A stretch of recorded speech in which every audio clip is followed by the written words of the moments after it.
Alright guys, today I'm going to be bringing you my Lonestar Banshee LMG build. It functions very well in PvP. I'll be kicking over some gameplay as well and talking about why I think this is a fantastic meta competitive build in PvP. It took me a little bit longer than I wanted to make this, but at least it's here now, and I'll try to go as in-depth as possible and give as much information as possible on the build. So to start off with, we have 3-piece Banshee. Now the 3-piece Banshee has very important talents to note. That's 10% damage to targets out of cover, and then less important, 20% looted DZ funds. The most important thing about this chess piece right here is that it is a firearms chess piece, and then I've rolled in the major attribute slot health and armor. Those are the two most important for increasing toughness. You can go EDR if you want more survivability against NPCs, etc., grenades and flamethrowers, but the most important thing is armor. Everybody's rolling armor on every single piece of gear and every single mod. That is critical, and until they implement some sort of PvP armor shred, which may be coming in the very near future, who knows, that's going to continue to be the case. Ammo capacity is just a quality of life thing paired with the fact that I have Lonestar. That means I have so much ammo I'm never going to run out. And then for the mods in this piece, I have firearms with armor and stamina with armor. It's very important again to get armor on as much as possible to increase your mitigation. So that's my chest piece. Moving on to my second piece of Banshee, it is a set of gloves. I have LMG damage, critical hit damage, and critical hit chance. That's the perfect roll as of right now for what you should be running with the main weapon of your choice. Since I am using an L86, I will be using LMG damage with crit hit damage and crit hit chance. This could change in the future, who knows, but right now this is the optimal way to build around an LMG, especially using 3-piece Banshee, 3-piece Lonestar. These are stamina gloves, which are very important for increasing my survivability. As you can see, I am not a hybrid build on this character. I actually have the minimum amount of electronics, and then I have stamina fairly high and firearms at about 5,500. That's very good. These two different stat points are going to allow you to have decent survivability, as you'll see in the gameplay, as well as dish a ton of damage with this L86, especially to damage targets out of cover. Moving on, I have my knee pads. These are firearms knee pads with armor on them, a huge chunk of armor there, very important to roll. I have increased kill XP, bleed resistance, and disrupt resistance. I would prefer something like enemy armor damage instead of one of those resistances, preferably disrupt or possibly bleed. But since bleed is so heavily utilized by Predator's Mark, it's a good one to have. And picking the right resistances is one final level of min-maxing in the current metagame, such as burn, shock, or bleed, because they are used across the board now in pretty much every squad composition that you'll run into. This is a legacy set of Banshee Shadow pads. Smart Cover Damage Resilience is the skill attribute that's not going to be on most of the gear that everybody has nowadays, but it's just the best set that I had at this time. And you will normally have a performance mod slot in these knee pads instead of the skill attribute. But moving on, that's about it. The mod that I have in here is firearms with armor. Again, a huge chunk of firearms and a huge chunk of armor for increasing damage as well as increasing toughness and my weapon damage mitigation. Moving on to my backpack, I'll do all 3 Lonestar pieces now and discuss why I have what I have. I have a high rolled firearms backpack with armor in the major attribute slot. Again, armor across the board. I have burn resistance as a minor attribute. That's really nice for dealing with all the flame turrets that are going to be dropped down by squads. And then the 2- and 3-piece bonuses, 8% LMG damage, 8% shotgun damage. The LMG damage is what's key here. All these things multiply on top of each other to create a really, really solid L86 build. And then for the mods, I have firearms with armor. I would prefer a little bit higher on the firearms roll, but that's plenty sufficient. And then for both my performance mods, I have 5.5% first aid self-heal. Now, this is going to pair very nicely with the fact that I don't have very high skill power because I have not rolled anything into electronics, and I have not prioritized a skill power talent such as specialized or inventive, etc. So skill power can be low, coupled with the fact that I have these performance mods, which are 5.5% each, and I should have 4, but in this case I only have 3 because I have a legacy set of pads, will make my overdose mod on my heal strong enough to keep me alive, despite the fact that I have low skill power. So these performance mods are actually quite crucial to this build in particular. So moving on from there, I have my holster. Now, the same thing here with every other holster in every other build. You want as high a roll across the board. Ideally, you want all 3 main stats to be over 1,000 and then have a major attribute of armor. This is not a very good holster. It has bad firearms, it has okay stamina, it has okay electronics, and then it has bad armor.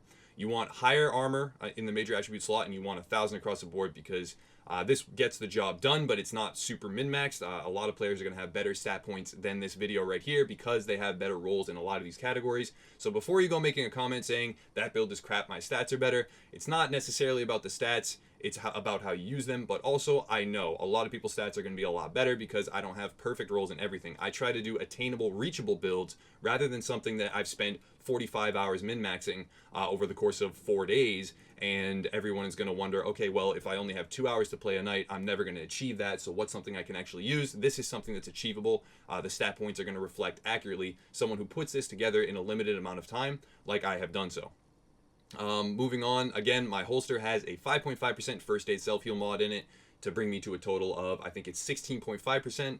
It should be up over 20% if I had one more in the knee pads, but again, that's plenty to boost the effectiveness of my overdose to keep me alive in a lot of situations.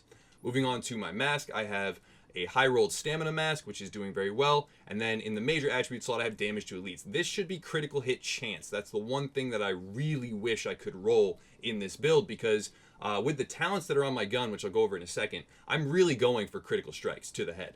It's something that synergizes very well with my gun, and if I were to roll an additional 3.5% critical hit chance on the major attribute slot on my mask, it would actually augment the build very, very nicely, and I'd see some increased efficiency in PvP. However, I don't have that. It still performs. It's still very good, but it's something that I would encourage other people to change if you have anything similar to the gun that I'm using when using this as a template.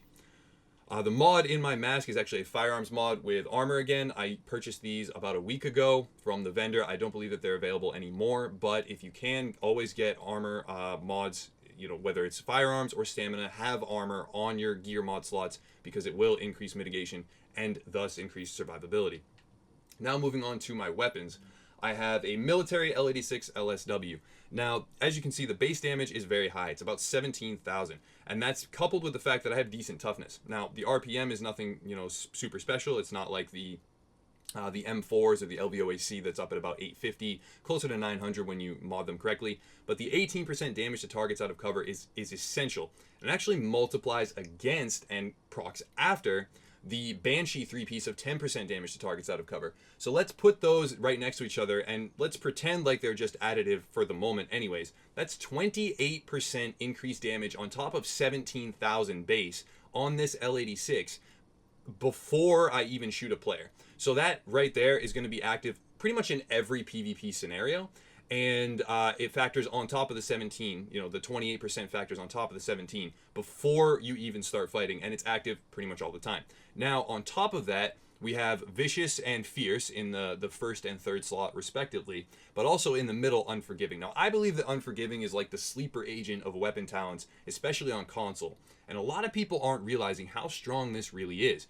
Because let's say I have 28% on top of my 17,000 right off the bat. Well, when I'm face trading with an enemy agent, which happens all the time in my experience, especially on Xbox One, Unforgiving is going to proc at some point. Either it's going to be 1 health segment or 2. And if it's 2, that's an additional 25% on top of 28% on top of base damage that's already well far and above enemy assault rifles on pretty much any build that I've encountered. So this is a fantastic build when it comes to stacking damage bonuses, and in a 1v1 scenario or in any sort of face trading scenario, even if you just have a tactical or positional advantage, you're going to out damage the enemy almost 100% of the time, unless they're, of course, you know, cheesing an M870 or something like that, but that's a different story entirely.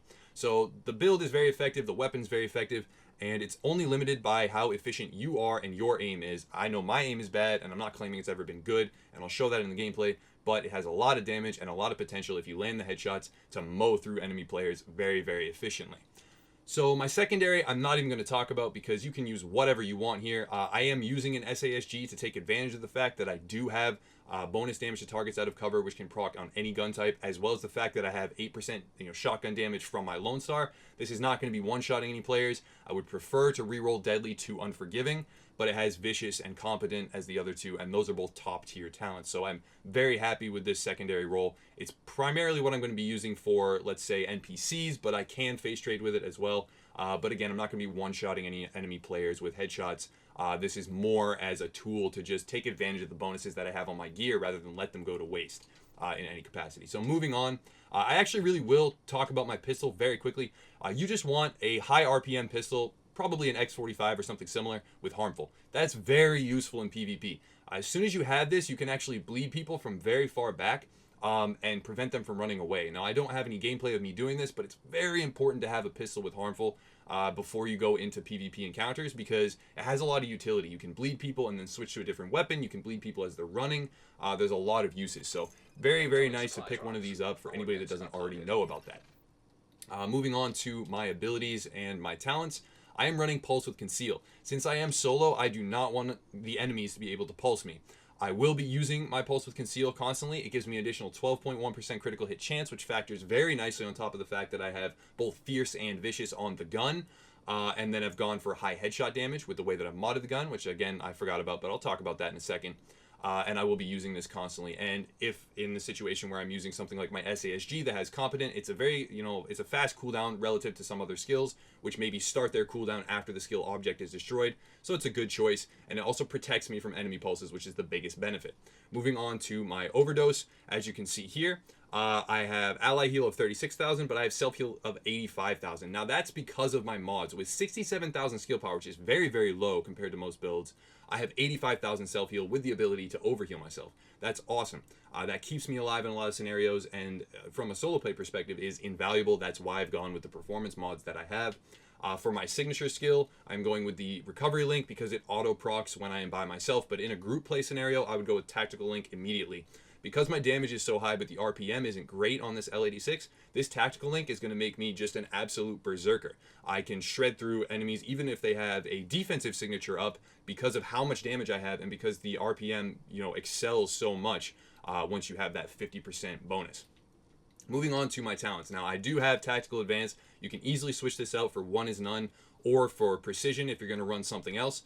Either Precision right here if you don't want to run Pulse, if you want to run something with CC like a Flame Turret, or something like One is None if you really are confident in your ability to hit those headshots. And then the secondary talent I'm running is On the Move. Everybody should have this. You can kill enemy agents while hip firing now when they're in a down state, and you can also kill a lot of the NPCs in the Dark Zone extremely fast. So On the Move is very, very strong there. And then I have Strike Back because I will be achieving low health rather frequently due to the strength of my heals and due to the fact that I will also be running Critical Save, which is an essential one to this build right here. It is graphically bugged, but it is not mechanically bugged. So if you don't see the marker after you use Critical Save, don't worry about it. You're still getting the bonus if you use that med kit after the third health segment. But moving on to Strike Back, using those bonuses and the extra mitigation that I have, coupled with the fact that I have a strong first aid self-heal, I can time this properly so that I can get my skills back faster with Strike Back, and it's actually quite valuable. Again, though, if you don't want to use this, you can switch it out as soon as you are in a group. If you're solo, these are good talents for you. As soon as you are in a group, you need to switch to Combat Medic. This is a very strong talent, 40%, and that's not 40% of the healing. That's 40% of their health bar every time you pop a medkit for all of your allies. And then you also need to switch to Triage. While not blatantly overpowered and breaking the game like it used to be, Triage is very strong if you time it correctly and if you coordinate your squad. So switch to that. Feel free to swap out Tac Advance or even Strike Back for those two talents if you are going to be playing in a group. Now moving on, I'm going to talk about my weapon talents or my weapon mods really quickly because people oftentimes request and I oftentimes forget. For my suppressor, I have a Omega rifle suppressor with headshot damage, stability, and critical hit chance. It's important to get as much critical hit chance as you possibly can. It's very, very effective. And then headshot damage as well, since you will be aiming for the head. And then the bonus damage to targets out of cover, coupled with the fact that it will be a headshot and has that modifier attached. And if you get a critical strike on top of that, all these different modifiers are going to bring your headshot damage through the roof, and you'll be able to melt enemy players extremely fast.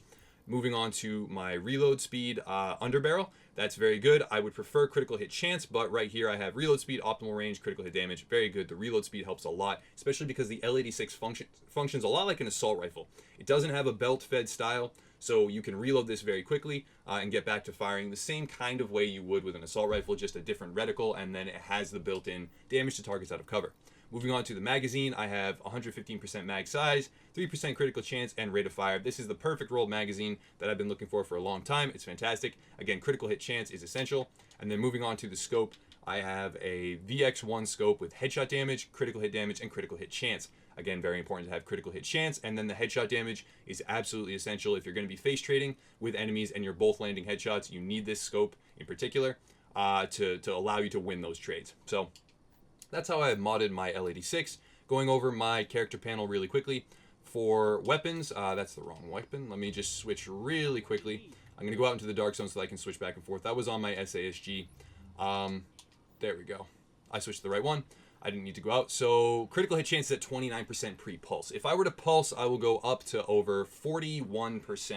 And 41% critical hit chance with a weapon that has the high base damage that mine does is devastating if the enemy is not employing a counter pulse or a scrambler. So that's very effective if you can land the headshots. Critical hit damage at 47. Headshot damage, where the real beauty is at 133. That means you can trade if you get the crits on the head coupled with the higher base damage to targets out of cover. You can absolutely shred through enemy players, and I have a couple demonstrations of that coming up. And then moving down through the different areas, there's not much essential there, but for survivability, you're going to see that I have 57.7 armor mitigation. That's very good. Very, very good. I would prefer to have closer to 60, but that is a little bit above the sweet spot. A lot of agents are operating at about 55 to 57 tops, or more likely 53 to 56. So 57.7 is going to allow me to face trade again very well, and I'm excited about that. So moving on, I'm going to kick it over to some gameplay. I'm going to show you guys exactly how the build functions, and while I do understand that my aim is bad, hopefully there is some good tactical advice in there and a good demonstration of what the build can do, so the people that are using this as a template will have a lot of potential to make cooler, memories and stories and make a lot of better plays in the future. Okay, so here I go. I advance towards these manhunts. It is all solo play footage. I don't actually have any group play stuff going on right now, and that's specifically because I wanted to try and show to a different demographic that you can use build solo play. It just requires positioning. I understand that my aim is not great. I know that headshot damage in particular, while on the builds that I use, may not actually be as effective as it could be in other agents' hands. It is something that works very well with this build paired with all the different bonuses. You can trade from range. LMGs have a very good optimal range. And when you do come in and flank enemies, you have very high damage. If you can land those headshots, it's even higher. It excels at dropping players in face trading situations, especially because of the high mitigation from having armor on everything, as well as the fact that you have very high damage to targets out of cover. So a lot of times other agents will be using an assault rifle or something similar, and if they trade with you out of cover, they're playing right into your hands. They're playing right to your strengths. That's something that you can do devastating damage with and take advantage of if they're not willing to actually remain in cover or play a positional game, which a lot of agents aren't. I actually do have a couple clips coming up where I melt through an enemy agent's health bar in I think a fraction of a second, just showing that if you do land the headshots, which I am oftentimes incapable of doing, you can get huge amounts of damage. You can absolutely fold enemy agents, and it actually makes me want to go into the firing range or learn how to get my aim a lot better, because when hitting exclusively headshots with this build, I can anticipate a lot of people soloing groups of 4 or groups of 5 even, or more, because you can absolutely just shred so quickly through an enemy agent's health bar. Now, as you can see there, I missed a lot of shots, and now I do get attacked by a lot of people. I do get shocked in the end and go down, I think, but right now I'm demonstrating that the pairing of critical save on the move, which I wasn't able to proc here, and the high personal self overdose heal that you have allows you to survive for a long time, even against multiple agents. It's actually a 3v1 here with all of them damaging me. I did kill another one. He didn't even have a down state. I landed a couple more headshots and he was fully dead. If I was landing more headshots, this would have been no problem at all for me to annihilate this 3v1.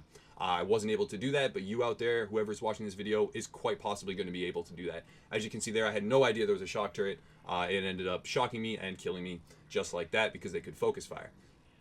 This is an example of melting right through an enemy's health bar. That's how fast they go down when you land just those headshots. That's without actually procking anything like tactical advance even. So once you proc 2% per meter covered for 10 meters, let's say, that's an additional 20% weapon damage. And you're going to be able to kill enemy agents just faster, almost as fast as you can just pull the trigger and switch targets. LMGs are quite strong now. I used to have an opinion that LMGs were not that good, that the assault rifles were better / are better. That I have to reevaluate that position, because LMGs are so strong against targets out of cover, particularly the L86 or something like the Hungry Hog, which has very high base damage and scales very well, and a lot of people are searching for that now.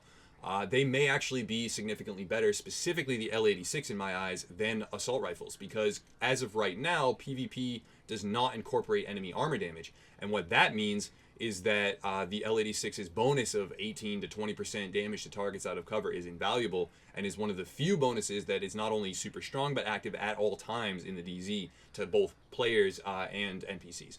So I did get shocked again there and die. They dropped a clap on me because, you know, shock turrets absolutely are the most talented mechanic in the game. But as you can see here, melted right through an enemy when I did land the headshots. Very quick to kill, extremely fast to kill. And then moved on again to a multi v1 scenario. I actually do flag here and then don't let into him to have like an actual face trading 1v1 and to also demonstrate Unforgiving. That right there is a demonstration of Unforgiving allowing me to win that fight. I went down to under 1 health segment and then paired the 28% damage to targets out of cover with the additional 25% damage from Unforgiving, and that allowed me in a situation where I normally would have lost that fight to win. So Unforgiving is the sleeper talent. I'll stand by it. It's a fantastic thing to roll, especially on LMGs. I like this build a lot. Just to recap, that's 3-piece Banshee, 3-piece Lonestar with an L86, prioritizing critical hit chance with high base damage and damage to targets out of cover. Very fantastic. Love it a lot. If you want to support the channel, please check out the links below. We're going to have more content coming, more builds. Not only that, but we have a lot of events going on. Check out the DZ911. There's a link in the description below as well to that website where you can figure out exactly what that is. I'm not going to spoil it for anyone that wants to go tune in. It's extremely interesting and extremely valuable. So check that out, linked in the description below. If you want to support the channel, there's links down there too. And if you want to, you know, get integrated with our community in any way whatsoever, there's links to our social media communities and a lot of other ways that you can become part of something bigger than just any one gaming organization. We're trying to, you know, expand in a lot of ways to a lot of different areas, and we're excited for it. So I'll stop rambling on. Thank you so much for watching, guys, and as always, have a nice day.